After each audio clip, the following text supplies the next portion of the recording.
natokea kanisa la Pentecost FPCT Mlali, Sayuni Bonde la Baraka. Baadhi yenu mmefika pale, mmefika, waimbaji wamefika na watu wengine wamefika. Basi namshukuru Mungu sana kwa sababu ya upendo wake na huruma yake, ameniokoa na kuniita niweze kumtumikia kwa namna hii. Kila mtu ana namna Mungu ambaye mtu aweze kumtumikia. Nilikuwa nazunguka kanisani mwa Mungu au nyumbani mwa Mungu, kila mtu atakiwa kuwa na kazi ya kufanya. Kuwa na kazi, asiwe mtazamaji tu, yani anakuwa mgeni, au na kazi ya kufanya. Ukiwa na familia ya watoto wanaweza kuwa wana kazi za kufanya kulingana na uwezo wao na umri wao. Lazima wana kazi za kufanya. Kila mtoto ana kazi ya kufanya. Kanisani kama kanisa la Mungu lazima kila mwanafamilia au na kazi ya kufanya, au na huduma. Kimuuliza mtu na huduma gani, sema sina huduma, nimo kanisani, yuko bado kuna changamoto. Lazima kuna huduma anayofanya, yani kazi anayofanya. Kwa hiyo namshukuru Mungu sana kwa kutupa neema kibali kuwepo hapa, lakini pia namshukuru sana mchungaji wa kiongozi, babangu wa kiroho, pamoja na mama mchungaji kiongozi, yuko hapa namuona. Mchungaji kiongozi ameniaga kwamba atakuwepo hapa, pamoja na kamati ya kanisa kuona vema niwepo hapa kwa siku ya leo, kwa Pasaka hii, kwa mara ya kwanza kuwepo hapa katika Pasaka hii. Mungu abariki sana. Nadhani mama mchungaji namuona yuko hapa. Mungu abariki sana mama yangu kwa kuona vema niwepo hapa pamoja na kamati, pamoja na waumini wote. Bwana apewe sifa. Mungu abariki sana kwa maombi yenu. Nimeweza kuja salama. Ukiwa huko njiani barabarani, ni vigumu sana kutoka Morogoro mpaka Dar es Salaam, kilomita karibu 200 bila kuona gari yoanguka. Ni vigumu sana. Tena wakati mwingine imeanguka na imaliza maisha ya watu. Ni vigumu sana. Nyingine imeteketea kabisa kwa moto. Imeteketea kabisa kwa moto, huwezi kuiona tena. Kwa hiyo mimi nimesafiri mara nyingi, na jana nimesafiri vizuri kabisa mpaka Dar es Salaam hapa pale Urongoni, na leo nikaja hapa salama kabisa. Bwana apewe sifa. Kwa hiyo nashukuru sana kwa maombi yenu ambayo tangu mliposikia kama nakuja hapa mnaendelea kuomba kwa ajili ya mgeni wa Pasaka na kwa ajili ya watumishi wa Mungu wengine. Bwana apewe sifa. Namshukuru Mungu pia kwa ajili ya kanisa, wamewatumia salamu, kanisa la Mlali ambalo kwa neema ya Mungu ninachunga, ametuma salamu kutoka kitabu cha Wafilipi sura ya 4 mstari wa 1. Kama familia pia, hii ni familia.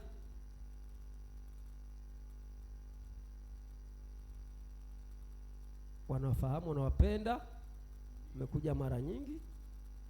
Nadhani karibu nusu ya waumini hapa anza kuwa amekuja, kama sio nusu basi 1/3 wameshafika Mlali. Bwana apewe sifa. Kama watoto wenu, kama tawi lenu. Bwana apewe sifa. Kwa hiyo unaweza kasoma salamu hiyo ili tuende kuendelea. Mstari mmoja tu.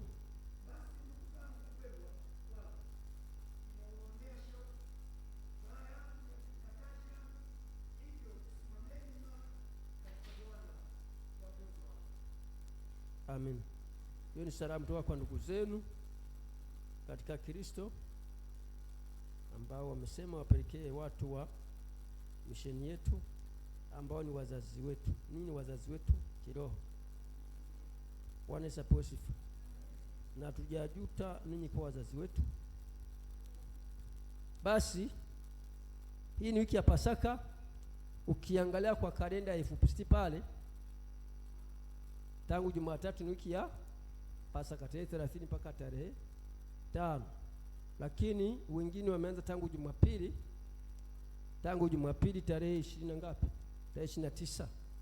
Kwa maana Jumapili ile inaitwa Jumanne, Jumapili ya Matawi.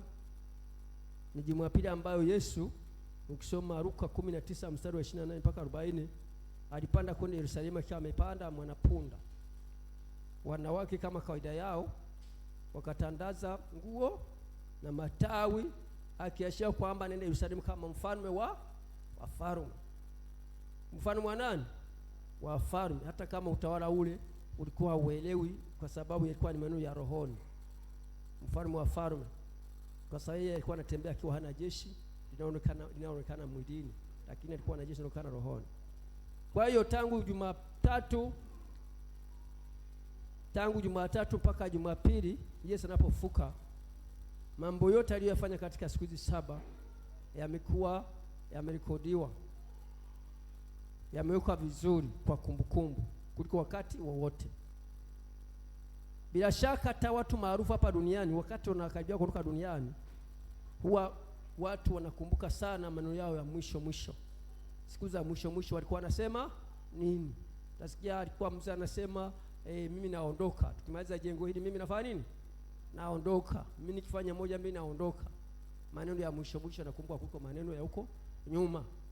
Kwa hiyo katika zile siku 7 tangu Jumatatu, tangu Jumanne, Jumatano hadi Alhamisi na kesho Ijumaa anapoambwa msalabani, na Jumamosi ambayo hakuna rekodi inayoka Jumamosi kwa sababu alikuwa huko kuzimu akiwekwa huru waliofungwa tangu Adamu na Hawa. Kila kitu kimerekodiwa, kimewekwa sawa, kimewekwa kwa usahihi kabisa. Sasa leo ni siku ya Alhamisi, siku ambayo ni wengine wanaita kwamba ni Alhamisi Kuu. Baadhi ya madhehebu wanaita ni Alhamisi Kuu nayo, kwa sababu baadhi hata ya taasisi na makampuni mbalimbali tangu jana wamefunga shughuli zao za biashara, wakimaanisha kwamba leo ni siku ambayo pia ni Alhamisi Kuu, ambao ndio Yesu ambayo akitoa na wanafunzi wake akala chakula nao cha mwisho, na ni siku ambayo alikamatwa. Usiku alikamatwa, tunaweza kusema kwa sasa ailala lock up, ailala jela, akiwa ameshikiliwa kwamba asubuhi itakuwa vigumu kumkamata, kwa sababu walijua kwamba walimita kwamba ni mjanja, walimita kwamba yule mjanja si akatutoroka. Kwa hiyo ni siku muhimu sana kujua kwamba nini alifanya, lakini hayo yote hayawezi kutusaidia sana kujua historia ya Yesu, kufa kwa Yesu. Hata kama ungeweza kuweka kwa mrongo mzuri sana mwanzo mpaka mwisho, haiwezi kusaidia sana. Inachosaidia sana ni maisha yake yeye, na pia sisi kufuata maisha yake. Yaani maisha yake kwetu na maisha nini, ndio chenye maana sana kuliko kujua tu historia ya Yesu, kwa sababu watu wanajua historia ya Yesu tangu kufa. Haya maneno tunajua, wataimba maneno 7 ya Yesu pale msalabani, wataweka kila kitu, lakini bado kama hawezi kuwa tayari kuyabeba kutenda kama alivyoagiza, hayawezi kutusaidia. Tunaweza kubaki na historia tu, lakini tukabaki hatuna wokovu wenyewe halisi ambao Yesu alikusudia sisi kutokoa. Kwa hiyo tunapokwenda kuangalia maneno ya Yesu jioni ya leo, ya siku ya Alhamisi ya leo, ambayo tunasema kwamba unaita kwamba ni Alhamisi Kuu, ni vizuri sana kutafakari kwa kina, wewe na mimi, kama maisha yetu ya kiroho yanaakisi maisha halisi ya Yesu mwenyewe. Kwanza hapo sifa. Ni vizuri sana kutafakari kwa kina kama maneno ya Yesu mwenyewe, maisha yake yanaakisi maisha yetu sisi tunaoishi sasa. Kama mtu akituona sisi anaweza kumuona Yesu, anaweza kumuona Kristo. Bwana Yesu sifa. Mnajua wakati ule Petro anamkana Yesu, alifikia mahali wanamsuta kama yule mama Sidoda kijakazi, akamsuta kwamba huyu hata kusema kwake ni kama yeye. Anamsuta tabia zake kama anafanana na Yesu, kwa kuwa alikuwa ametembea na Yesu miaka 3 akiwa mwanafunzi wake. Bwana Yesu sifa. Kwa hiyo akamsuta kwamba huyu ni yeye, hata kama Petro alijaribu kukana mara kadhaa kwamba simjui kabisa, sijawahi kumuona. Kile sema hapana, wewe hata mwendo wake ni sawa na yeye. Kwa sababu tembea naye akaiga tabia yake. Unajua mwanafunzi mzuri anaiga tabia ya mwalimu wake. Kila kitu, hata kuzungumza na kila kitu anaiga. Hata mavazi anaiga. Anaiga kila kitu. Wanafunzi wazuri wanaiga kila kitu. Hata mwandiko hata kuvaa kwake anaiga. Mimi nawaambia kwamba niga mwalimu wangu kuchomekea nguo, yani kivaa shati ya kuchomekea lazima nichomekee. Kwa sababu tabia ya mwalimu wangu alikuwa anapenda kuchomekea sana. Kwa hiyo unaiga kila kitu ambacho mwalimu anafanya kama mfano. Kwa hiyo pamoja na kumshtua huko, Petro alisema kwamba hamjui, hamtambui, kwa sababu aliogopa kutiwa hatiani, aliogopa kuunganishwa kwenye kesi moja. Akasema hamjui. lakini ukweli moyoni alikuwa anafanya nini? Alikuwa anamjua. Na ndio maana baadaye toka nje akalia, akakumbuka kwamba amemkana huko anamjua. Kwa hiyo na sisi tunajifunza nini? Hatupaswi kukana ukweli hata kama ni mbele ya nini? Ya hatari. Si kama hizo, hatupaswi kukana ukweli hata kama ni mbele ya nini? Mbele ya hatari, kwa sababu tunaona kwamba Petro alikana ukweli mbele ya hatari, kiogopa kwamba ataunganishwa kwenye kesi ya Yesu, atahukumiwa ingawa kukumsaidia. Kwa hiyo tuangalie maneno ya Mungu. Ni mengi lakini tutasoma chache kwa sababu muda wetu sio rafiki sana. Tuangalie maneno ya Yesu mwenyewe, maana maneno ya Yesu ndio yaliyonileta. Sijaitwa na maneno yangu. Yesu anasema maneno hayo ninayowaambia ni roho. Maneno yawaambia nini? Tena nawaambia ni roho, na sio roho tu, ni uzima. Kwa hiyo maneno ya Yesu ni roho. Maneno ya Mungu ni roho, tena ni uzima. Kwa mara nyingine sasa nikazi hapo kwamba usipokuwa rohoni huwezi kuelewa maneno ya nani? Kwa sababu ni roho. Sawa? Ni roho tena ni uzima. Sawa? Ni roho tena ni uzima. Kwa maana usipokuwa rohoni huwezi kuelewa maneno ya Yesu. Hutaelewa. Ndio maana wakati wa Yesu hawakuelewa. Anaposema hekalu nitalivunja, alafu kwa siku 3 nitalijenga, wanasema hekalu la Sulemani jengwa miaka 40. Huyu mtoto huyu kijana huyu anaweza kujenga vunja hekalu siku moja akajenga siku 3. Huku waelewe kwamba anazungumza habari ya mwili wake. Atakao toa siku moja na baada ya siku 3 kafani akafufuka, waelewe kwa sababu maneno ya Mungu ni roho. Bwana zapo sifa. Wakristo wengi hawaamini kwamba kesho watakuwepo.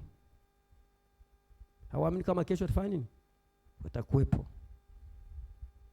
Lakini hawajui kwamba tunaishi kwa imani. Tunaishi kwa nini? Kwa imani. Sawa? Mimi juzi kwa mkia jana nimelala salama, lakini saa 10 usiku nikashituka, ni hali mbaya sana. Na halisha kupita maelezo. Kabisa. Nikashangaa sana. Nikasema Morogoro, Dar es Salaam na kwenda. Dar es Salaam na kwenda, hata shetani pia namna gani na kwenda. Nikaondoka naenda kupanda gari, nikaja salama, sijalisha tena mpaka sasa. Bwana asifiwe. Bwana asifiwe. Kwa sema maneno ya Mungu ni roho. Lazima uyaamini. Lazima uyaamini. Kwa hiyo maneno haya ambayo ni uzima, usipokuwa rohoni hutayaelewa. Na ndio maana watu ambao hawako rohoni wanasumbua, kwa sababu mpaka kuingia rohoni. Ukimwambia hakuelewi. Ukimwambia afanye nini? Haelewi. Maneno wa mfano yanasema kwamba heri kutoa kuliko kupokea. Yaani anayetoa anabarikiwa kuliko anayepokea, si ndio? Unafikiri naweza kuyaelewa? Yaani mimi nitoa nimebarikiwa wakati sijapata na chochote nimetoa. Halafu wewe uliyepokea hujabarikiwa. Ni ngumu sana kuelewa. Kwa sababu ni roho. Ni ngumu sana kuelewa. Tusome Mathayo, kitabu cha Mathayo sura 26 mstari 17. Tutasoma maneno machache tutakavyojaliwa, lakini tungesoma sura nzima hiyo kuanzia 17 ili tuweze kupata maana halisi. Hata tukasoma kitabu kimoja baada ya kusoma vitabu vingi. Lakini maneno hayo utayakuta kitabu cha Luka 22 mstari wa 7 mpaka 28 kwa faida yako sasa. Utayakuta pia yanayofanana maneno hayo kitabu cha Yohana sura ya 15 mstari wa 1 mpaka 17. Utayakuta pia kitabu cha Marko mtakatifu sura ya 14 mstari wa 12 mpaka 26. Labda nitarudia kwa sababu ni ngumu sana kuniambia rudia. Maneno hayo utayakuta kitabu cha Luka sura ya 22 mstari wa 7 mpaka 28 kwa wanaoandika. Yohana mtakatifu sura ya 13 mstari wa 1 mpaka 17. Na Marko sura ya 14 mstari wa 12 mpaka 26 na kuendelea. Utakuta hapo. Maana yake vitabu vyote vine vya Injili vimeyanukuu. Na kitu ambacho kimenukuliwa mara nyingi huwa tunakichukulia umuhimu wa pekee. Ndio maana katika Biblia imeandikwa neno usiogope mara 366. Na mwaka mzima na siku 366, mwaka mrefu. Mwaka mfupi kama mwaka huu 2026 una siku 365 na robo. Kwa hiyo kuna baki akiba ya kwamba usiogope. Kwa maana kwamba wakisoma tiwa moyo kwamba Biblia kama imeandika maneno 366 ya kwamba usiogope, maana kwa kila siku moja kuna neno kwa ajili ya kwamba usiogope. Una sababu ya kuogopa chochote. Bwana apewe sifa. Kuna wengine hata wakisafiri wanaogopa kwamba atapinduka na gari. Pengine kama gari kuna nafasi mbele, wanakaa nyuma katikati, kwamba ikipata ajali waambie ndio wanakufa au wa nyuma. Huko ni kujidanganya. Huko ni kufanya nini? Ni kujidanganya. Au wanatembea na roho za hofu ya mauti ya kufa. Kwa sababu amini kwamba neno la Mungu kuna kila siku nasema usiogope. Usiogope kwa kila siku. Hata kama unaogopa, lakini neno la Mungu linasema usiogope.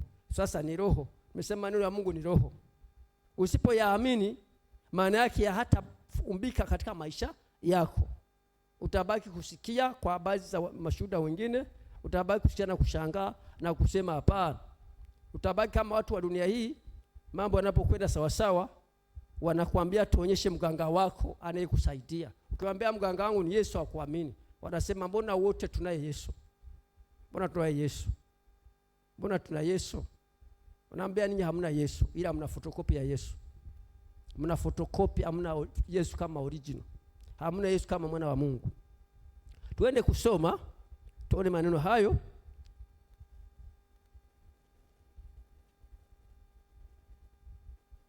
Tuende kusoma, tuone maneno hayo.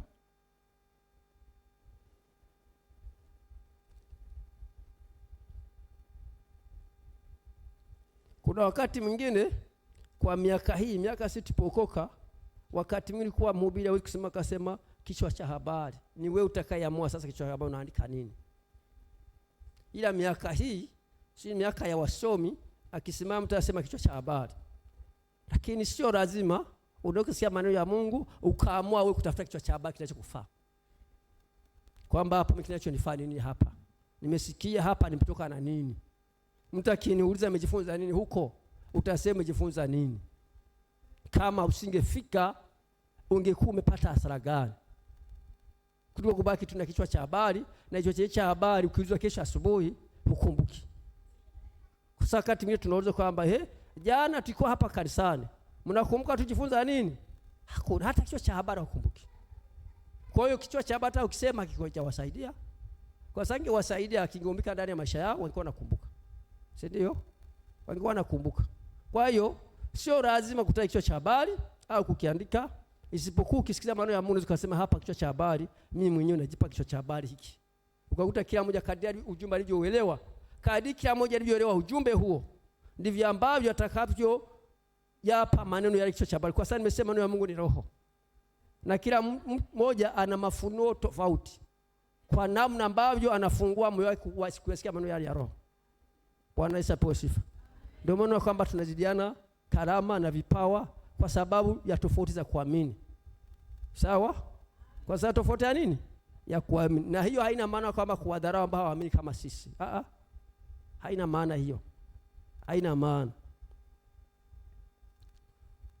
17 Injili ya Mathayo mtakatifu sura ya 26 mstari wa 17.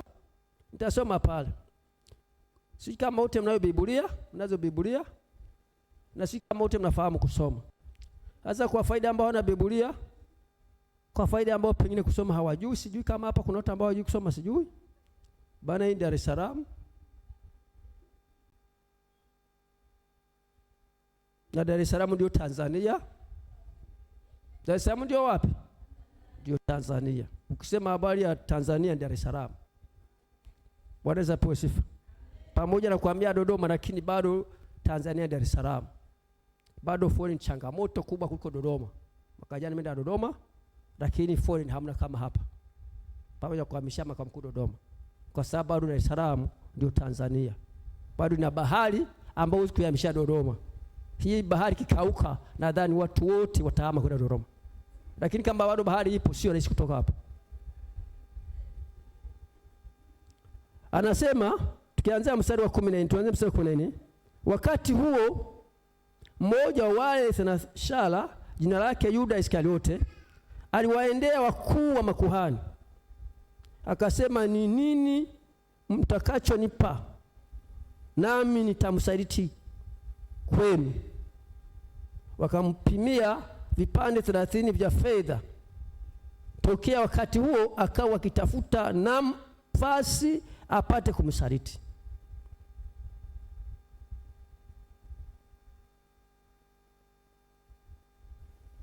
Ukisoma maneno hayo machache unaweza kaona ukayasikia maneno hayo kwamba wakati huo mmoja wa wale thenashara, wanafunzi wa Yesu mwenyewe, wanaitwa thenashara, wanafunzi wa Yesu, jina lake Yuda anatajwa, Iskariote, kwa sababu kwa kina Yuda wengi anatajwa Yuda Iskariote. Aliwaendea wakuu wa makuhani, wakuu wa dini, hata leo bado wapo. Sawa? Hata leo bado wanakaa vikao wakati mwingine wakidai haya madhehebu ya kirokorokore yanawavuruga, yafutwe. Sikia hata mwaka ule Mheshimiwa Rais amewaita Ikulu, sio siri kwa sababu yako recorded. Mmoja akisimama wa madini yao kwamba haya madhehebu nayo hapa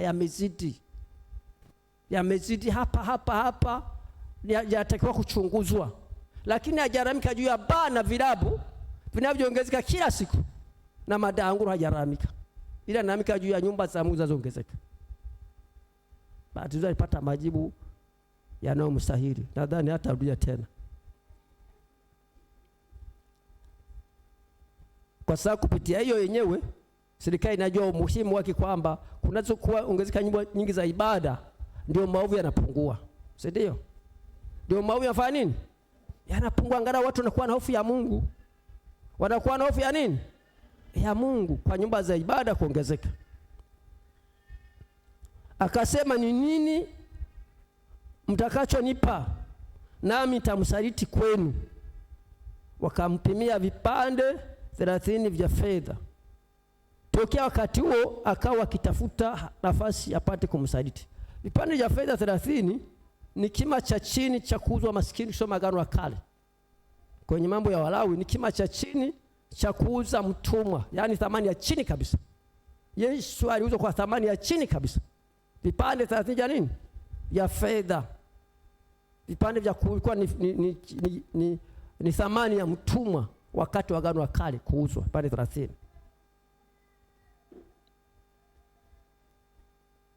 Na alifanikiwa kumuuza Yesu, lakini hakufanikiwa kuvila vipande 30. Alifanikiwa kumuuza Yesu kwa vipande 30 vya fedha, lakini hakufanikiwa kuvitumia vipande vya fedha. Sawa? Mnajua wote, mnajua yote, mnafahamu. Bwana Yesu sifa. Ndio maana nikasema sisi katika Pasaka hii ambacho kila mtu atika utafakari, mtafakari maisha yake tu kama kweli yana aksi maisha halisi ya Yesu. Sio cha msingi sana kwa chochote. Kwa saa maana tunajifunza hapa tunayafahamu, na pengine kukatana ya hubiri tunayafahamu. Ndio maana yule kijana akamwambia Yesu kwamba unajua amna tunazijua, akamtajia zote. Yesu akamwangalia akamwambia, kauze ulivyo navyo ukawape nani? Maskini. Kijana akaondoka amehuzunika kwa sababu alikuwa na mali nyingi. Alikuwa na mali nyingi. Kwa hiyo haya tumekuja kuyasikia. Changamoto yopo kwetu ni kuyafanyia kazi, kuishi maisha kama yalivyo. Kiongozi mmoja wa dunia alisema kwamba kama Wakristo wangeishi maisha kama ya Yesu hata wachache, dunia isingelikuwa hivi. Kwa sababu ni maisha ambayo Yesu hakutembea zaidi ya maili 200. Hakutembea zaidi ya maili 200. Alifanya huduma miaka 3, lakini huduma yake imedumu zaidi ya miaka 2000. Hakuna mwenye wafuasi wengi kama Yesu. Hayupo. Na hata kuwepo maarufu kama yeye. Hakutembea sana. Unajua siku hizi utasikia mbili anasema mimi nasafiri sana. Na alikuwa Amerika, na alikuwa Asia, na alikuwa wapi, na shinda Ulaya. Lakini mtu huyo pengine hajulikani kabisa. Hata mtaa wa kwake hawamjui. Si ndio? Lakini maneno Yesu ambaye hakutembea zaidi ya kilomita, zaidi ya maili 200. Wastani kama hapa na Morogoro. Maneno yake mpaka leo yanadumu milele na milele. Tena Biblia inasema kama ingeandikwa kitabu chake, nadhani hata jengo hili lisingeweza kuenea. yameandikwa kwa ufupi sana mambo aliyofanya. Mambo aliyofanya nini? Aliyofanya. Kwa hiyo tunachotakiwa sasa ni kuyaishi sana, kwa sababu tunajua historia ya kifo cha Yesu na kufufuka kwake. Ni kuishi maisha haya, ili watu wengine wanapoona maisha yetu sisi wajiulize kwamba huyu ni mtu wa namna gani, ni kwa sababu ni nani. Wakifuata kwa sababu ni Mkristo na muamini Kristo, waweze kutamani kuwa kama sisi. Utamani kuwa kama nani? Kama wewe, kama mimi. Yuko mtu mmoja akaniambia nataka nimwombee kibali kwa Mungu. Nikamwambia kibali akiombewi. Kibali ni kutii maneno ya Mungu. Kibali ni kutii maneno ya nani? Maana watu wanapenda vibali, ndio wanaoshinda kwa manabii wa uongo na mitume wa uongo, kwa sababu wanataka vibali vya bure. Kibali cha Mungu haipatikani bure. Mungu alimwambia Kaini, ukitenda vema utapata kibali. Sasa alimwambia, Mungu alimwambia Kaini, kama ukitenda vema, alipoona uso wa Kaini umekunjamana, akamwambia ukitenda mema utapata kibali. Kwa hiyo kibali inapatikana kutenda nini? Mema. Sio vinginevyo, sio kuombewa. Sio kuombewa. Kuomba ni kitu kingine, kitu cha ziada kabisa. Ni kitu cha ziada. Lakini kibali inapatikana kutenda mema. Ndio unapata kibali. Kwa hiyo kusema mstari 17 anasema hata siku ya kwanza ya mikate ambayo ni siku ya Alhamisi isiyotiwa chachu, wanafunzi wake wakamwendea Yesu wakamwambia, ni wapi utakapo tukuandalie uile Pasaka? Akasema, nendeni mjini kwa mtu fulani mkamwambie, mwalimu asema, majira yangu ni karibu, kwako nitafanya Pasaka pamoja na wanafunzi wangu. Wanafunzi wakafanya kama Yesu alivyoagiza, wakaiandaa Pasaka.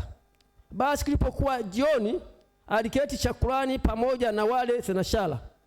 Nao walipokuwa wakila, alisema, amini nawaambia, mmoja wenu atanisaliti. Wakahuzunika sana, wakaanza kumuuliza mmoja mmoja, ni mimi Bwana? Akajibu akasema, yeye aliyetia mkono wake pamoja na mimi katika kombe ndiye atakaye nisaliti. Mwana wa Adamu aenda zake kama alivyoandikiwa, lakini ole wake mtu yule ambaye amsaliti mwana wa Adamu. Ingelikuwa heri kwake mtu yule kama asingalizaliwa. Yuda yule mwenye kumsaliti akajibu akasema, ni mimi Rabi. Akamwambia, wewe umesema. Wewe umesema. Ingelikuwa heri asingalizaliwa. Lakini pamoja na usia huu wa Yesu, akimwambia atakayemsaliti asingezaliwa, bado moyoni mwa Yuda Iskarioti roho ya kumsaliti haikutoka. Unajua sikio la kufa ina dawa. Sikio la kufa, kuna Wakristo wengi makanisani, hata wengine mara ngapi wanafanya bahari uchafuka. Ukisoma Isaya sema bahari uchafuka haitulii. Bahari uchafuka ifanya nini? Haitulii. Yaani roho ya kufa hata ungefanyaje? Maana ingepaswa kujua maneno yaliyosema kwamba ni heri mtu asingezaliwa, atakayesaliti damu ya nani? Ya mwana wa Adamu. Lakini wala maneno hayo hayakumwingia kabisa Yuda Iskarioti. Kilichomwingia ni vipande 30 vya fedha. Sawa, akifia tavira kina kuvira. Ni hatari sana kusaliti damu ya mtu asiyekuwa na hatia. Na walipokuwa wakila, Yesu aitwaa mkate akabariki, akaumega, akawapa wanafunzi wake, akasema, twaeni mle, huu ndio mwili wangu. Akakitwaa kikombe, akashukuru, akawapa akisema, nyweni nyote katika hiki, kwa maana hii ndio damu yangu ya agano imwagikayo kwa ajili ya wengi kwa ondoleo la dhambi. Lakini nawaambieni, sitakunywa kabisa tangu sasa uzao huu wa mzabibu, hata siku ile nitakapokunywa mpya pamoja nanyi katika ufalme wa Baba yangu. Nao walipokwisha kuimba, wakatoka nje kwenda mlima wa Mzeituni. Ndipo Yesu, mstari wa 31, ndipo Yesu akawaambia, ninyi nyote mtachukizwa kwa ajili yangu usiku huu, kwa kuwa imeandikwa usiku wa Alhamisi kama leo, nitampiga mchungaji na kondoo wa kundi watatawanyika. Lakini baada ya kufufuka kwangu nitawatangulia kwenda Galilaya. Petro akajibu akamwambia, wajapo chukizwa wote kwa ajili yako, mimi sitachukizwa kamwe. Akamwambia, Yesu akamwambia, amini na kuambia wewe, usiku huu kabla ya kuwika jogoo utanikana mara 3. Petro akamwambia, ijapo pasa kufa nawe sitakukana kamwe. Na wanafunzi wote wakasema vivyo hivyo. Lakini je, Petro akumkana? Alimkana kumkana? Kabla hajajogoo hajawika alimkana mara 3. Kisha Yesu akaenda pamoja nao mpaka bustani itwayo Getsemani. Akawaambia wanafunzi wake, keteni hapa hata niende kule nikaombe. Akamchukua Petro na wale wanafunzi wale wana wawili wa Zebedayo, akaanza kuhuzunika na kusononeka.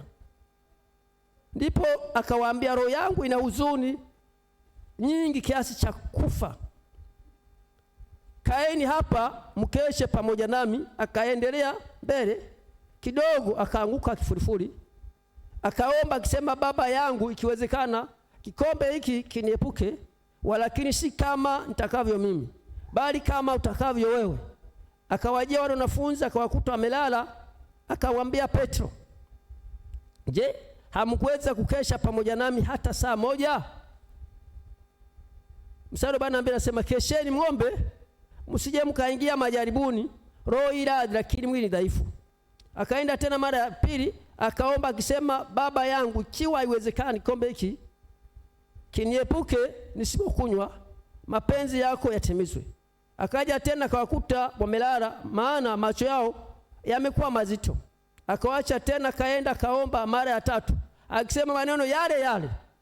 Kisha akawajia wanafunzi wake akawaambia, laleni sasa mpumzike, tazama saa imekaribia na Mwana wa Adamu anatiwa katika mikono ya wenye dhambi. Atiwa katika mikono ya watu gani? Ya wenye dhambi. Sasa nimesema kwamba kila mmoja anaweza kukipa ujumbe kichwa anachoona yeye, kinachoendana na namna anavyoelewa, namna anavyopata neema ya kufunuliwa kuelewa maandiko haya. Nimesema neno haya ni roho. Maneno ya nini? Kwa hiyo isipoingia roho utaelewa. Utaelewa. Ndio maana tukiamka kesho kwa majano ujifunza ni hamna kitu, kwa sababu kwa roho. Kwa sababu kwa wapi? Rohoni. Maana usipokuwa rohoni uelewi. Ya Biblia inasema maneno haya yanatambulika mtu akiwa rohoni. Kwa hiyo ni lazima unapokuja kwenye ibada pia umsihi Mungu, uje uko rohoni kweli. Uje uko wapi? Usije una maneno, una mambo ambayo yameukwaza, unakuwa huko lakini unafikiria mambo mengine. Unafikiria mtu aliyekuumiza, hayataingia. Mstari wa 40 sasa, basi alipokuwa katika kusema, tazama Yuda mmoja wa wale thenashara akaja pamoja naye kundi kubwa wenye panga na marungu, wametoka kwa wakuu wa makuhani na wazee wa watu. Na yule mwenye kumsaliti alikuwa amewapa ishara akisema, nitakaye mbusu huyo ndiye mkamateni. Mara akamwendea Yesu akasema, salamu Rabi, akambusu. Unaona huyo msaliti huyo anambusu kwa kuashia kama ni nani? Ni mtu mwema. Hata baadhi ya walokole aweza kuwa na kubusu, lakini baadaye kavi kwa usiku bila kuangamiza. Nimeona hao tena hao ni wengi na ni watu hatari. Ndio maana mtu mmoja ameleta kwamba wajua adui zako, kuwa makini na marafiki. Kuwa na makini na kuwa makini watu gani? Na marafiki. Kwa sababu na kubusu, kwa busu tamu, lakini ndani wana mipango ya kukumaliza. Ili usijue. Ili usifanye nini? Usielewe. Yesu akamwambia, rafiki, fanya uliolijia. Ameshatamba, fanye ndio mleta. Sawa? Kwa sababu walifanana sana, yeye wanasema Wanatheolojia sema Yesu na wanafunzi wake walifanana sana. Kwa hiyo ilikuwa ngumu kutambua mpaka Yuda anasema kama nitakaye waonyesha mimi. Wasio wakamata mtu mwingine wakakosea. Kwa sababu walifanana sana.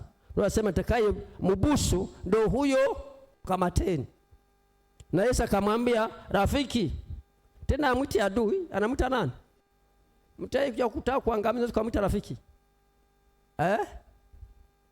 Ndio hapo pa kujifunza. Mtu amekuja kuangamiza tukamwita rafiki. Rafiki si mtu mzuri. Mtu msiri wako unayemwamini, anambia rafiki, fanya uliolijia. Sawa? Fanya kilicho kuleta. Tunaona vizuri? Fanya kilicho, usipoteze muda hapa. Kilicho kuleta kinajulikana, ni kunisaliti. Sasa ukisoma hiyo yote sura, unakuja sura 27. Mtasoma kwa wakati wenu. Bwana apewe sifa. Ukija mpaka sura 27. Biblia sema na ilipokuwa asubuhi, wakuu wa makuhani wote na wazee, hiyo sasa Alhamisi yumo ndani hapo yumo ndani amefungwa. Na wazee wakafanya shauri juu ya Yesu wapate kumuua. Wakamfunga, wakamshukua, wakampeleka kwa Pilato aliyekuwa liwali. Kisha Yuda yule mwenye kumsaliti alipoona ya kuwa amekwisha kuhukumiwa, alijuta. Amekwisha kuhukumiwa, Yuda alifanya nini? Alijuta, akawarudishia wakuu wa makuhani na wazee vile vipande 30 vya fedha ambavyo walimpa yeye. Akasema nalikosa nipo isaiti damu sio kwa nani na hatia. Wakasema basi haya yatupasa nini? Yatupasa nini? Yaangalie haya wewe mwenyewe. Yaangalie mwenyewe, sio wao. Akavitupa vile vipande vya fedha katika hekalu, akaondoka kaenda kajinyonga. Kwa hiyo fedha yenyewe ndio mfanya msaliti akuila. Na mara nyingi wasaliti wako hivyo. Katika kumbukumbu zangu za maisha mafundisho hapa duniani, wasaliti hawajawahi kufaidi. Wasaliti hawajawahi kufaidi. Akaondoka akaenda kajinyonga. Fedha ametupa wapi? Hekaluni. Hata wakuu wa makuhani wakavitoa vile vipande vya fedha, wakasema si halali kuviweka katika sanduku ya sadaka kwa kuwa ni kima cha damu. Ni kima cha nini? Waziwe kwenye sanduku la sadaka, ni hatari. Walitambua, walifanya nini? Walitambua. Wakafanya shauri, wakavitumia kwa kununua konde la mfinyanzi liwe mahali pa kuzika wageni. Kwa hiyo konde ile huitwa konde ya damu hata leo. Hata leo. Sijui kama bado lipo. Kuna mmoja hapa ameenda Israeli. Wanapewa sifa. Naona dada yangu pale anacheka nyuma ya mama pale. Kuna mmoja ameenda Israeli. Wanaweza pewa sifa. Tuombe Mungu angalau kanisani hapa mmoja aende Israeli. Kama hapa nituambia konde aliliona. Maana binasema konde la damu mpaka leo, mpaka la kuzikia watu gani? Wageni, sio wenyeji. Maana hata wenyeji aliwafaa, inafaa wageni. Inafaa kuzikia wageni. Hiyo ndio dawa ya msaliti. Msaliti hajawahi kuwa salama. Kwenye maisha yote, hata maisha ya kawaida, msaliti hajawahi kuwa salama. Wanapewa sifa. Usisaliti mwenzako kwa sababu ya fedha, kwa sababu chochote kile. Kwa sababu itakugharimu baadaye. Itakugharimu baadaye. Pamoja na kwamba sikio la kufa halisikii dawa. Halisikii? Kwa sababu Yuda aliambiwa mtu anayekwenda kumsaliti ni hela, asingefanya nini? Asingelizaliwa, lakini alisikia. Yuda alisikia. Na kanisani watu wanafundishwa na kuhubiriwa, wanasikia. Kila mara tunapoteza washirika wazuri, hawasikii. Wanasema haya wanasema tu. Unajua haya wanasema tu hawa. Unajua ni kusema tu. Lakini unajua kama atukia. Nakumbuka mshika mmoja aliuzi sehemu moja madhabahu. Ikafikia mahali mchungaji kiongozi akatamka, wewe nimekufuta hapa. Yule mshirika kacheka sana kwa kejeli kabisa, kwamba umenifuta kwenye daftari lako hapo, mbinguni huwezi kulifuta. Lakini kweli na mbinguni alimfuta. Ukweli na mbinguni alifanya nini? Alimfuta. Kwa sababu unakuja kujua kama nifuta mwisho wa maisha yake. Alikuja kufa vibaya, anatupwa kama mbwa kwenye shimo, hakufanywa ibada. Kwa sababu alifia kwa ngao kienyeji. Sasa je, alimfuta kumfuta? Na alikuwa mwimbaji aniba kwaya. Alikuwa mwimbaji fani?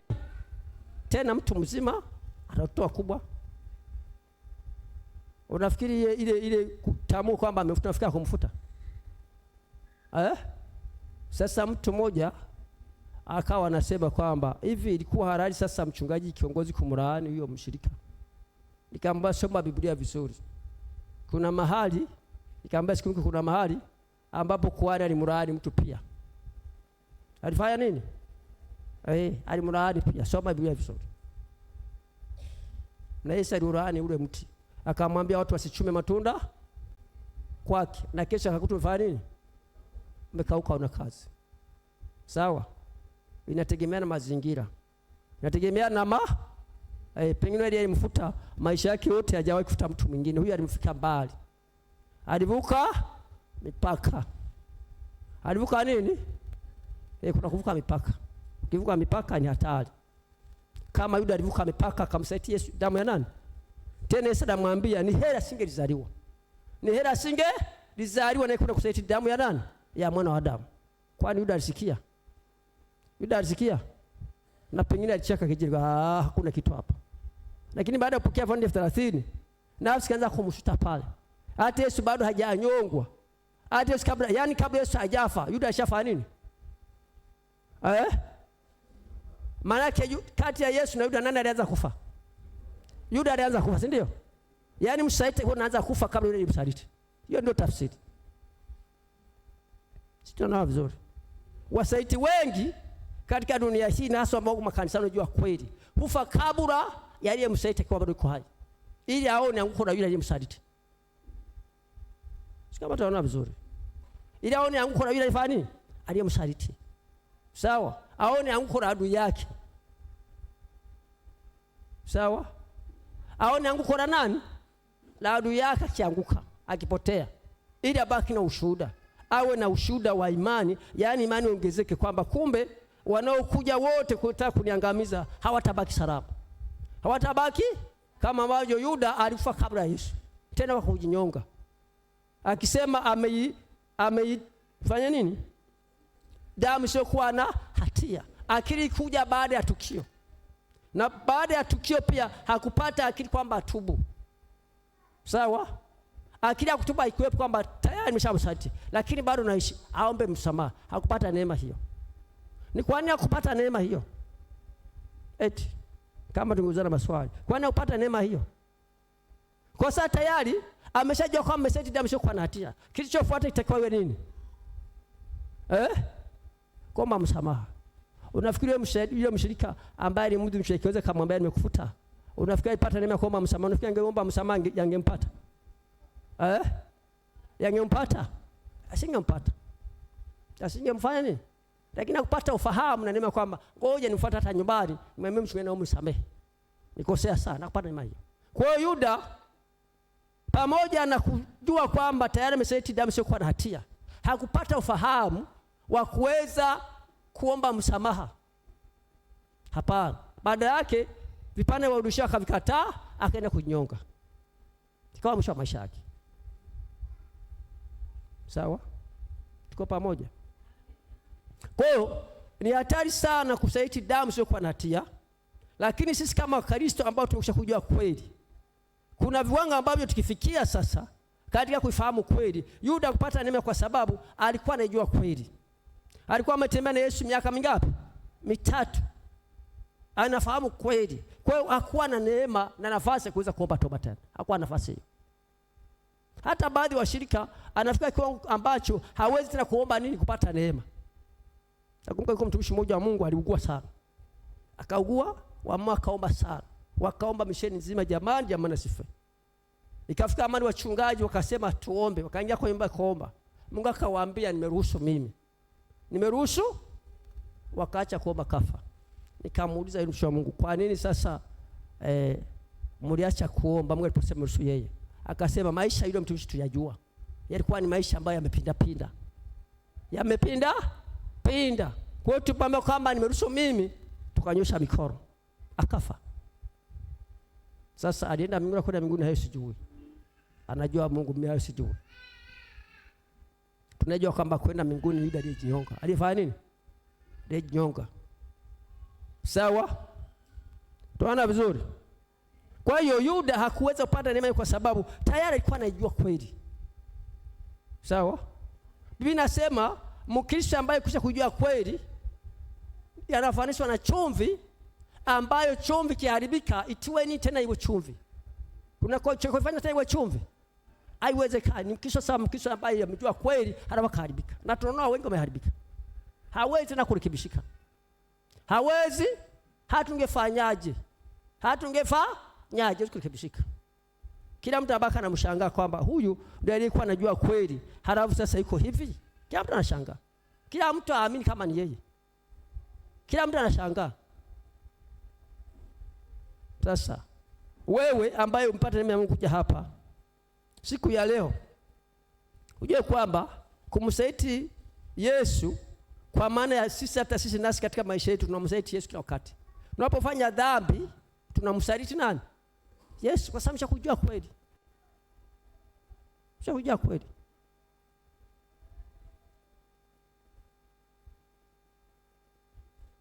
Biblia inasema mtu mmoja alikuwa anatoshwa kwamba kuna wakati kanisa hili la Pentecost lilikuwa na nguvu kubwa sana ya Mungu. Kubwa. Kiacha kwamba mshirika akiingia mlangoni pale, kama mmefanya dhambi, ambaye ni mshirika, sio mgeni, yani sio mpagana ambaye kuja kutubu. Yani mshamsha kwa mshirika kweli, amefanya mambo ya hovyo, akiingia pale mlangoni alikuwa anadoka chini na anguka. Kwa nguvu ambayo alikuwa na kanisa. Alikuwa anasema unafanya nini? Anadondoka. Lakini nimeshangaa miaka hii, mtaanza kuwa amempiga mke wake, amempiga mateke, iko hoi. Akaja kanisani akashiriki meza ya Bwana. Kabisa. Na mwenzake amemwacha hoi, hawezi kuja kanisani kwa sababu kipigo cha usiku. Sawa? Kwa kipigo cha nini? Akaja na kashiriki meza ya Bwana, na usika amepiga mwenzake makofi, mateka amepiga, amemwacha hoi. Halafu akiuza sema mke wangu anaumwa, yuko kwenye dozi. Huko ni kipigo cha usiku. Lakini amekuja siku hiyo, kuna ushirika na ameshiriki mwili na damu ya nini? Ya Yesu. Na hana aibu.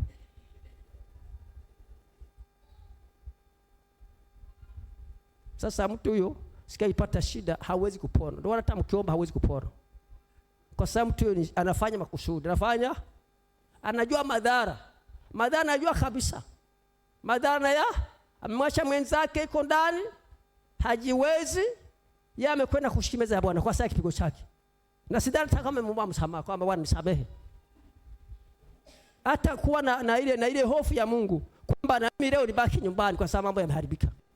Mambo yafanya nini? Yameharibika nyumbani, siku ile imekuwa mbaya, habaki yana kanisani. Sasa huko pia nako ni kumsaiti nani?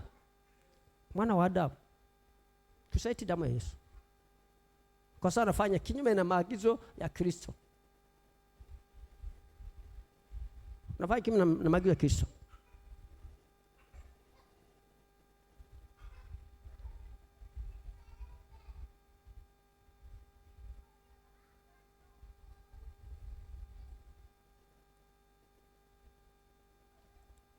Kwa hiyo jioni ya leo tunapokwenda kumalizia maneno ya Mungu haya, ambayo maneno ya Mungu ni roho, tena ni uzima. Ukisoma kitabu cha Yohana inasema maneno ya Mungu ni roho. Yesu anawaambia maneno haya anawaambia ni roho, tena ni uzima. Unapomaliza maneno ya Mungu ambayo ni roho na uzima, unapaswa kuelewa kwamba Yesu sasa alikwisha kufa akafufuka. Imebaki ni historia kwa vizazi na vizazi kumfuata. Lakini kichobaki kwetu sisi ni kuishi maisha yale ambayo Kristo anakusudia tuishi. Tunaona hapo Yesu, ukisoma ile sura yote nzima kena mbele, anavyofanywa mabaya. Hata kuna wakati pale ukisoma Biblia inasema kwamba katika sura ile 26 ile Petro akakamata upanga akakata sikio mtu, lakini Yesu anachukua anafanya anarudisha. Sawa? Yaani adui anapigwa, wewe unamsaidia baada ya kusema apigwe kabisa. Hiyo yote Yesu anamwambia kwamba awai kwa upanga atauawa kwa upanga. Asema ningeweza kuagiza majeshi 12 ya malaika kutoka wapi? Mbinguni wakanipigania, lakini sikuletwa hayo. Sio yalionileta. Nikuja kuokoa ulimwengu. Unajua kuokoa watu ni gharama kubwa. Yesu alitoa maisha yake kwa gharama kubwa, na kwa namna hiyo, kwa sababu gharama kubwa alitumia, amemzalia Mungu watoto wengi. Mungu alikuwa na mtoto mmoja anaitwa nani? Yesu. Lakini kwa kukubali kufa msalabani, kwa kukubali kuteswa, amemzalia Mungu mamilioni ya watoto. Tumekuwa watoto wengi wa Mungu kuliko mtoto mmoja.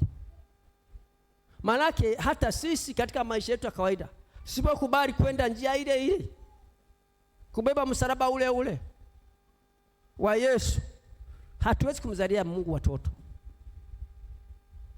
Ndio maana ukisoma waraka ule wa Korinto, Paulo anasema anafanya kila liwezalo kwa Yunani kwa Mnani, kwa Wagiriki kwa Mgiriki, kusudi aokoe watu.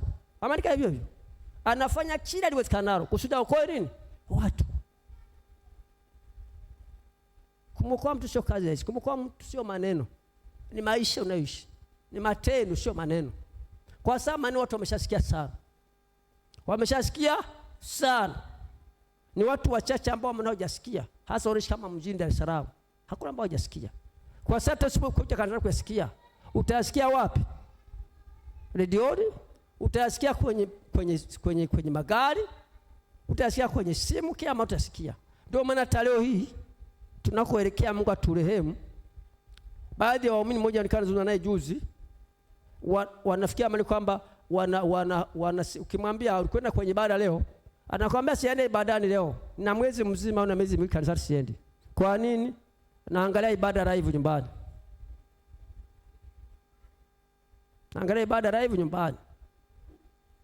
Kwa hiyo naona ni sawa tunakwenda kanisani. Sipoenda kanisani, niko kwenye ibada nyumbani. Sasa Biblia inasema msiache kukusanyika.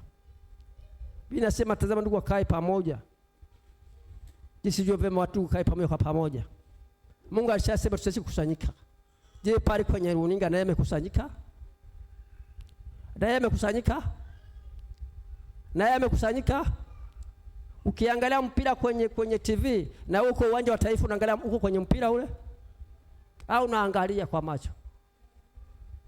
Kuangalia TV na mhubiri anahubiri pale, unashije bado kuna shiriki? Au unashirikishwa? Ila ushiriki. Ndio. Kwa hiyo uko kwenye ibada. Hauko kwenye ibada. Kisikizo washika wako wengi wanaanza kufanya hivyo. Tena ambao unafikiri kwamba unafahamu maandiko. Ukimwambia anasema wewe si mchungaji, unataka watu waje kanisani, pengine upate sadaka. Unataka watu waje kanisani. Sawa? Unataka watu waje wapi? Kanisani. Huamini kwamba mko hapa kwa kufanya ibada. Hiyo sio ibada.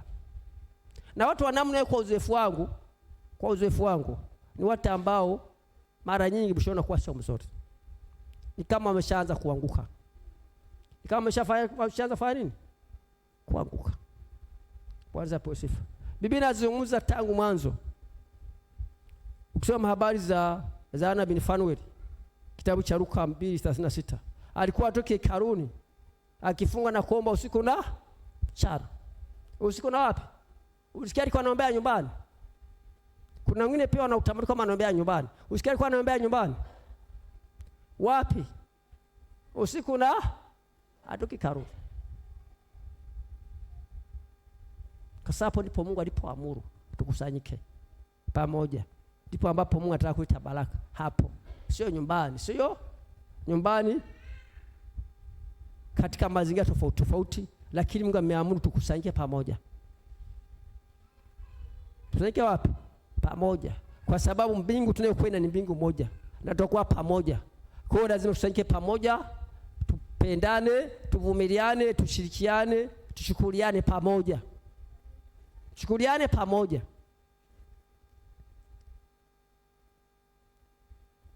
Yuda alisaliti damu ya Yesu kwa vipande 30. Sisi tunaweza kumsaliti Yesu kwa maisha yetu, kwa maneno yetu, kwa matendo yetu, na kwa kile tunachokifanya ambacho kipo na mapenzi ya Mungu.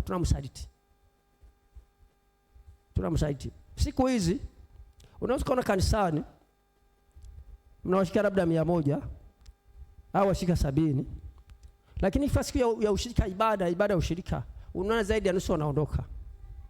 Zaidi ya nusu wanafanya nini? Hao nao ni aina wasaliti. Nene watu gani? Wasaliti. Kwa sababu wanaogopa kula mwili wa Yesu na kunywa damu ya nani? Kama hawajui kama ina uzima. Wanaondoka na pengine atakwaya wameimba, sawa? Pengine wafanya nini? Lakini wanaogopa kushiriki kwamba watapata matatizo. Ila kuimba wao kwa watapata matatizo. Na ndio changamoto. Kwa hiyo sisi kama kanisa la Mungu ambalo Yesu alitoa maisha kwa ajili yetu sisi, inatupasa na sisi tuwe tayari kutoa maisha yetu. Yesu amekamatwa miaka 2000 karibu imepita. Kuwa kielezo kwetu. Tunatunga kwa sababu ya kujifunza haya kama hatuna maana ya kutaka kuyashika na kuyaishi. Ni lazima sisi kama Wakristo njia zile ambazo Yesu alipitia, maisha yale ambayo Yesu alipitia lazima tuyapitie. Lazima tuyapitie. Na yule ambaye yuko tayari kuyapitia, huyo huwa anasema kwamba aende nyumbani akapumzike. Kwa sababu ndio njia ya kupitia. Ni sana kwamba unataka kuja Dar es Salaam kutoka Morogoro. Kuna njia mbalimbali, lakini kuna njia ambayo huwezi kuikwepa kuitumia. Usipotumia treni, utatumia gari au utatumia ndege. Lakini kwa Yesu ni njia moja tu. Hakuna njia mbili. Hakuna namna kwenda. Usipokuwa tayari kuyafuata maneno ya Yesu, yani kuwa tayari kufuata njia ile ambayo Yesu alipitia. Njia ya kujikana, njia ya kujitoa, njia ya kuwa tayari kubeba msalaba na kumfuata Yesu. Kufuata maagizo yake. Kutokuwa kama Yuda ambaye alikuwa anamfahamu vizuri. Amekaa naye miaka 3. Amemkabidhi hela. Unajua Yuda alikuwa pia mhasibu. Ndiye alikuwa mtunza fedha. Lakini fedha alizokuwa akitunza hazikumtosha. Aliona ongeze zingine za kumsaliti Yesu. Vipande 30. Vipande ya fedha. Na baada ya kuvitumia alinyoa kabla alifanya hiyo kutumika. Kama hata leo hii watu wengi wanaosaliti watu wengine nimesema kwamba wanajikuta kwamba hata maisha yao yameharibika kabla hata kile ambacho walikusudia kupata hawajapata. Wapo wengi kabisa. Wasaliti wengi wako namna hiyo. Sasa ni vizuri wewe kama Mkristo ambao unasema umeokoka, unamjua Kristo, utafakari maisha yako, wito wako ulioitiwa, utumishi wako ambao Mungu amekuita, kwa sababu kila mtu ambaye amekuwa ni mtumishi wa Mungu, kila mtu anayekiri kwamba Yesu ni Bwana kwa maisha yake, amekiri na kuamini wewe ni mwake, wewe ni mtumishi wa Mungu. Kutambua kama utumishi wake unaendana na maisha ya Yesu mwenyewe na maagizo ya Kristo. Na kama haviendani, ni muda wa kuchukua hatua, na hatua ya makusudi ya kwamba sitaki kurudia tena huko nyuma, nisaidie. Unajua Petro alishindwa mara nyingi, lakini alifika mahali kwa sababu alikuwa anatamani kufanya mazuri, aliweza kushinda. Paulo anasema anatamani kufanya mema, lakini hakutamfanya mabaya. Lakini kwa sababu alikuwa anatamani kufanya mema, mwisho wa Paulo kwa mzuri. Ndio maana mwisho anasema nipika vita vitakatifu, vita vio vizuri, na mwendo nifanya nini? Nimeumaliza. Kwa sababu alikuwa na shauku. Alikuwa na shauku ya kushinda dhambi. Alikuwa na shauku ya kufanya vizuri. Unajua kuna kisambo kanisani hawana shauku ya kumwona Mungu. Hawana shauku ya kumwona Kristo. Hawapo. Na ndio wengi. Ukimuuliza swali, hivi unaamini kwamba utakwenda mbinguni? Nasema sijui. Kuna mwingine kaniuliza kwamba hivi mchungaji, hivi Yesu kweli atarudi? Anauza swali, hivi kweli Yesu atarudi kweli? Na yeye kanisani auliza swali, hivi kweli Yesu atarudi? Eti wewe Yesu unafikia atarudi? Atarudi lini? Anasema hivi, kweli Yesu atarudi? Ni mkali sana. Hiyo ni changamoto Si ajabu atamini kama Yesu ni mwana wa Mungu, si ajabu. Si ajabu. Kwa sababu ni pepo mbaya ambao unamtembelea. Kuna watu waamini kabisa, wengi tu makanisani, ambao hawaamini kwamba Yesu atarudi, hawaamini kwamba atakwenda mbinguni, wanafikiri wataishi hapa hapa. Na watu wa namna hiyo Biblia inasema hawafanyi bidii. Maana Biblia inasema kila mwenye matumaini ufanye nini? Huitakasa. Hukaa tayari kwamba Yesu anarudi. Na alisema ambaye hayuko hivi na hivi hata una ufalme wake. Sawa? Hujitakasa, fanya bidii kila wakati. Na ndio sababu hata kama sio wote, Wakristo kweli wanafanya bidii ya kuhudhuria ibada. Kwa sababu ni kama vile chakula jana mpaka sasa hivi akipo tumbo na njaa, si ndio? Ndio. Sasa maneno sikia Jumapili hapa nikiuliza, unayakumbuka? Jumapili sikuwa na ibada hapa. Unayakumbuka? Wote mnayakumbuka hapa? Nikiuliza kila mmoja niambia kichwa cha habari, wanataja vichwa vya habari, wote mtakumbuka? Nikiuliza tajana kama mlikuwa na ibada hapa jana jioni, mnitajia kichwa cha habari, wote mtanitajia? Nikiwapa karatasi kila mmoja niandikie, halafu nisome, halafu wote mseme kichwa cha habari kiwa kivi, itakuwa vituko. Mimi nafikiri, sijui, labda watu waguka kwa lala, mnakumbuka. Kwa sababu kazi inayofanyika shetani kwamba kila neno la Mungu linapopandwa adui huja kuling'oa. Adui huja kufanya nini? Na hasi usipolielewa, usipokuja kwenye ibada ukapata neema ya Mungu kunjia rohoni, uliondoa na unaondoka halipo. Unaondoka halipo. Unafika nyumbani halipo. Maana kwamba hujapata chochote. Hujapata, labda umejaribu tu kutoa sadaka, kama na sadaka yenyewe umetoa. Na kama kutoa ndio kabisa imekula kwako. Hakuna choondoka nacho. Umekuja kujaza tu viti, umeondoka. Bwana kumpata hasara. Na hasara hiyo ipata manake kwako itahesabiwa hatia. Itahesabiwa nini? Kwa sababu umesikia. Umefanya nini? Umesikia. Kwa hiyo tunapo wiki ya Pasaka, kila mmoja aombe Mungu.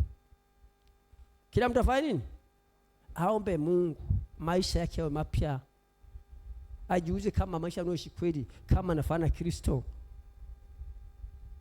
Juzi nilikuwa na washuhudia watu wengine, nikawaambia walikuwa na changamoto na majirani, nikawaambia hivi, nikasema hata watu wa dunia hii wanasema waheshimu watu wanaokuheshimu, waikuheshimu waheshimu, lakini hata wasipokuheshimu endelea kuwaheshimu. Waheshimu wanaokuheshimu, hata wasipokuheshimu endelea kufanya nini? Akasema kama ni dharau, kwa nini niwaheshimu? Basi wewe sio Mkristo, wewe sio mtu wa Mungu. Yesu anasema mkiwasalimia wanaowasalimia, mkiwasalimia wanao, mnafanya ni tofauti na hao watu wa dunia. Sisi tuwafundisha watu wasiomwamini Yesu kwa maisha yetu. Ndio maana maneno nasema kwamba unapo matendo yetu wamtukuze Baba yetu wapi? Wa mbinguni. Kama kuna ni Wakristo. Na watu wa kwanza kuitwa Wakristo, waitwa Wakristo kwa sababu matendo yao sio mafundisho yao. Pale tukasema hawa ni Wakristo, maana yake tabia zao ni za Kristo. Ukristo unaanzia pale kwa maisha unayoishi. Ndio maana tunasema kama huyu ni mwanafunzi wa Kristo, huyu hata kama nakataa, huyu ni mwanafunzi, tunamfahamu huyu na tabia yake na mwendo wake ni huyu. Na kweli hata sasa Mkristo wa kweli hata ingepanda kwenye gari, ukiwa roho unamtambua. Unafanya nini? Unamtambua bila shaka huyu anamjua Mungu. Utamtambua. Lakini wengine huwezi kuwatambua. Ni watu wafujo kila mahali. Utamtambua kwamba huyu ana Mungu. Huyu na bila shaka atakuwa ameokoka huyu. Na kweli ukija kumfahamia naye utakuta kweli ameokoka. Sasa tabia yake inakuwa tofauti na watu wa sio kwa na Yesu. Kwa hiyo niombe tusimame kwa miguu yako. Simame kwa miguu yako. Niwe kutamani Pasaka hii maisha yako ya mapya. Makanisa yetu yanashindwa kuongezeka sana kwa sababu Wakristo walioko kanisani maisha yao haya Maisha yao havuti nini? Watu. Yaani watu wakiona maisha yao hayawezi kuwavuta. Kama ni binti, kama ni kijana, kama ni mzee, kama ni mama, kama ni hayavuti watu. Matokeo yake tuna watu wengi ambao wanatamani waokoke, lakini hawezi kuokoa maisha yetu sisi tufanana na Kristo. Hawezi kuokoka. Hawezi fanya nini? Wanajifunza kwetu. Wana kwamba kama hao wenyewe maisha ya Kristo yamewashinda, sisi tunataka tukaokoke. Si wao yamewashinda. Sisi tutaweza. Lakini kama sisi tungejaribu kuishi maisha ya Kristo, maana yake wao ongeza kuokoa bila hata sikwambia waokoke. Kwa sababu tunaona maisha yetu kama ni mazuri, yanavutia, yanapendeza, si watu wa vurugu, si watu wa visasi, si watu ambao wana ugomvi na majirani, hawasalimiani majirani, wanavisa na majirani, ni watu wa amani. Kwa hiyo tunapoenda kuomba Mungu, kila mmoja muombe Mungu amsaidie mwezi huu, Pasaka hii ya mwaka huu, ibadilishe maisha yake kabisa. Na maisha yako yakibadilika, watu wajue kama yamebadilika. Kwa sababu maisha ya mtu yakibadilika, watu wanajua. Watu wanajua kama maisha ya mtu yamebadilika. Utasema fulani maisha yake yamebadilika. Hakuwa hivyo. Hakuwa hivyo. Maisha yatabadilika ndani ya moyo, yanabadilika kwa nje. Yanabadilika hata kanisani. Hata watu wanasema fulani amebadilika, sio yule. Hakuwa hivyo. Kwa sababu amebadilika. Juzi kwa namwambia mwalimu mmoja wa Sunday school.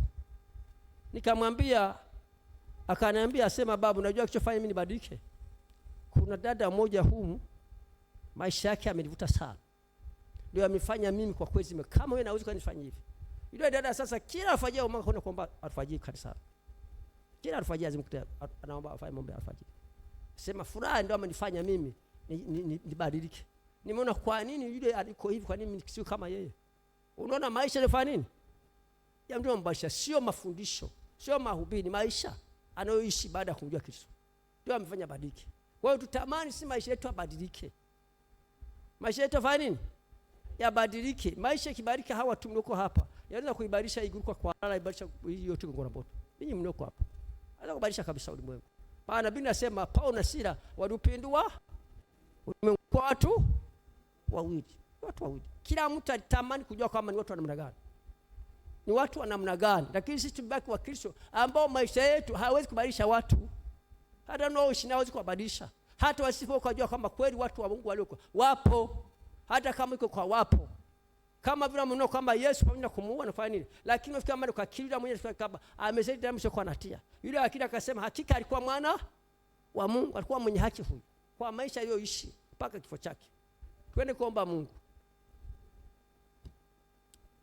Kila mmoja aombe Mungu amsaidie. Kutamka, nimesema kutamka ni kama vile sasa, njoo nikuombe. Haikusaidii sana kama moyo wako uko tayari kubadilika. Haikusaidii. Kama uko tayari kupokea haikusaidii. Baba wa mbinguni, katika jina la Yesu mwana hai. Wewe ni mwaminifu, umetumba kwa mfano wako.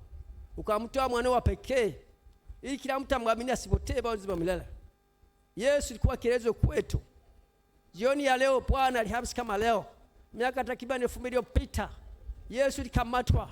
Tunaona jinsi ambavyo Bwana alikamatwa, ulivyoteswa, ulivyonunuliwa kwa pande 30 na Yuda, hata kajinyonga mwenyewe kwa sababu mseti damu sio kwa natia. Tumeona namna ambavyo hata watesi wako walikuwa na kupiga. Mwanafunzi wako Petro akachukua upanga kutaka kuwakata sikio. Lakini Yesu kwa sababu wewe ni mwema, hukuja kuangamiza bali kuja kuokoa chopotea. Ukachukua sikio lake na kurusha kwenye kichwa chake. Bwana kwa visasi. Wewe ulikuwa mwenye rehema, ukasema ningeweza kumba baba yangu wa mbinguni akaagiza 12 jeshi ya malaika kuja kunipigania. Lakini Yesu hukuja kufanya hayo. Ulikuja kuokoa